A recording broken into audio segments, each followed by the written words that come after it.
Friends, Dasara collection అయితే చాలా బాగా వచ్చిందండి రెడీమేడ్లో.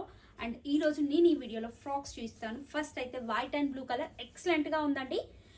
16 to 26 సైజ్ వరకు అవైలబుల్లో ఉంది. ఫస్ట్ అయితే హెవీగా ఫ్రిల్స్ వచ్చేసి ఫ్రంట్ హ్యాండ్స్ కూడా చాలా గ్రాండ్గా ఫ్రిల్స్ సాటిన్ మెటీరియల్తో ఎంత బాగా వచ్చింది చూడండి. ఫ్రంట్ ఫ్లవర్ అండ్ ఇలా చిన్న చిన్న ఫ్లవర్స్తో చాలా బాగా వచ్చిందండి. ప్రైస్ కూడా రీజనబుల్ ప్రైస్ అండి, 1300 రేంజ్ మాత్రమే. 16 to 26 సైజ్ వరకు అవైలబుల్లో ఉంది. నెక్స్ట్ రెడ్ కలర్ అండి, red colour with white combination velvet fabric పైన వచ్చింది. ఫ్రంట్ అంతా డిఫరెంట్గా ఉంది, బ్యాక్ కూడా మంచిగా ఫ్రిల్స్ తోటి హెవీ లుక్ అయితే వచ్చేసిందండి. రెడ్ అయితే సూపర్గా ఉంది. నెక్స్ట్ కలర్ వచ్చేసి లైట్ బ్లూ కలర్ అండి, చూడండి ఎంత బాగుందో.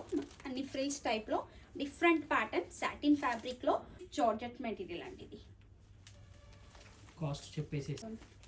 నెక్స్ట్ అండి బ్రౌన్ కలర్ సూపర్గా ఉంది, రేర్ కలర్ కాంబినేషన్ అండి. ఇదైతే చాలా తక్కువ దొరుకుతుంది ఈ కలర్. అండ్ ఫ్రంట్ అంతా మనకి ఇలా ఎంబ్రాయిడింగ్ వర్క్ అయితే వచ్చింది. అండ్ సైడ్కి ఇలా ఫ్లవర్ బంచ్ కూడా వచ్చిందండి. ఇది కూడా మనకి సైజెస్ 16 to 26 సైజ్ వరకు అవైలబుల్ ఉంది. ప్రైస్ అయితే చాలా రీజనబుల్ అండి, 1150 rupees. Next colour blue colour, heavy fancy అండి. ఇప్పుడు ట్రెండీ మెటీరియల్ ఇది. మనకి ఇలా ఫ్లవర్స్ అయితే చాలా ట్రెండీగా నడుస్తున్న ప్యాటర్న్. అండ్ మనకి మోడల్ కూడా చాలా డిఫరెంట్గా ఉంది. ఇది కూడా సైజ్ 16 to 26 సైజ్ వరకు అవైలబుల్.